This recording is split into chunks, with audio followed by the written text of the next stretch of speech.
Alrighty, guys, it is 3:30. Time to wrap it up for today. And what a day! This is like top left, bottom right kind of a day. It's just, just a knockdown drag out. It started off this morning and just never let up. And then at the 2 o'clock hour, we never get much of a little bit of a stall, but not much. And we are still heading lower. We are heading down to test this gap. And that was the last thing I wanted to happen, but that's kind of happened. So we run up here against this upper area of resistance.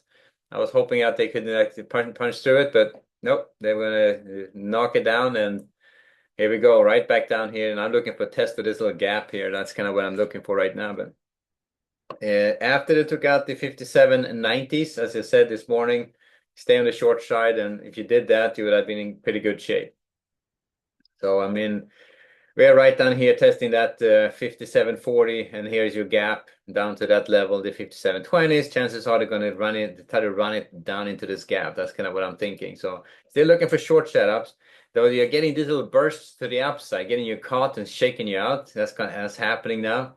We'll see what happens in the last half hour, but I'm still looking at the potential. I'm not maybe in the last 10 minutes you get a little snapback trade, but if you have a day like this, usually don't get much of it. Doesn't mean it won't happen, but if you get a snapback trade, it's going to happen late, like in the last 10 minutes, and they're going to run it really hard to the upside, bargain hunting. But chances are we're going to see a little bit of another push to the downside. That's what I would expect. I haven't traded the ES at all today. I did take a couple of trades on the Nasdaq. So starting off this, going into the overnight, that's the range bound trading biases to the downside, given this dynamic, looking to sell strength and revisit these resistance areas going into the tomorrow's trading and see what happens. But at this point, pointed lower, not much else to say about it. The news for tomorrow, before I move on, is we had the GDP number at 8:30, international trade and jobless claims, corporate profits, retail and wholesale inventories. Okay, all that stuff at 8:30, and then at 10 we get penny home sales, nat gas report at 10:30, and that's about it. So 7-year auction at one. So 7-year auction at one. But at this point, I'm, as I said, starting from the short side of the market to see how far they can take it. Looking at the Nasdaq and the bonds, bond market is not doing anything. That's a good sign. So the bond market is not reacting at all. This is more of a technical sell-off. Algo traders knocking shit down. And you can see how the big techs, if you have big positions there, yes, it looks ugly, very ugly. On the Nasdaq, though, I did take a few more trades. They're down here again, same as on the ES. They're down here right at the gap. I'm not waiting for them to try to run this gap and test this. So I'm waiting for that little move to the downside. You can see I tried a couple of short trades here before the 2 o'clock hour. They didn't really got shaken out.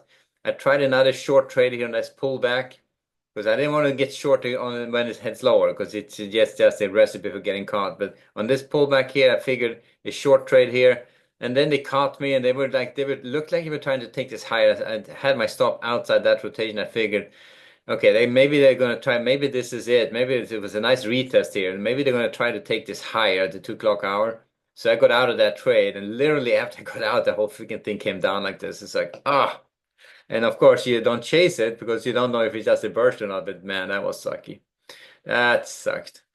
And then I tried a long trade here on the short side when they were down here at the support area. They started trading higher. I tried a long trade. I got shaken out of that trade, and they took it a bit lower, and now they're slopping around here.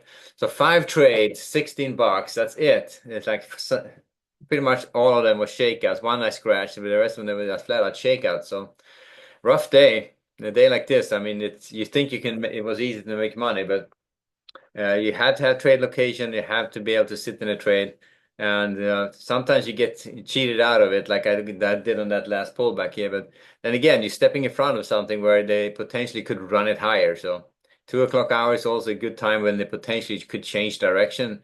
So this one was probably a wise choice, even though it kind of turned into be a big one of those days when you leave a lot of money on the table.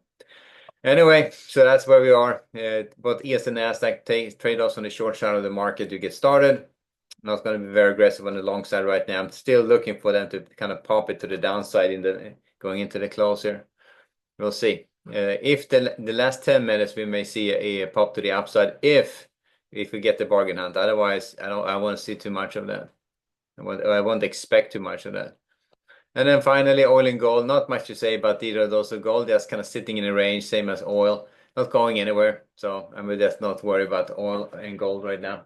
So I would say range bound oil to get started, and gold, I would start range bound with a slight bias to the downside, given that we haven't traded up above that 35 level again. So I'm going to sell strength up to that 35s, rotations back down again, but it's not very aggressive. And tomorrow's the last day on that April expiration. All right, so back to the ES, and so far it was just sitting here. So let's watch it. If you start seeing snapbacks, it could be a nice violent trade, but I wouldn't be too. It would happen very late, and so like last 10 minutes or so. So we've got another 25 to go here. So we'll see how this shakes out. But at this point, starting the overnight from the short side of the market. So 5 trades on the Nasdaq today, 4 shakeouts, and 1 scratch, and that was about it. So frustrating day. Well, that's how trading works, I guess. Sometimes you get lucky and you get right there where they don't shake you out, and then you have a great trade going. But the times you get shaken out, it's just lucky. Anyway, we'll leave it there. I'll see you back at bright and early tomorrow morning. You have a good evening. Later.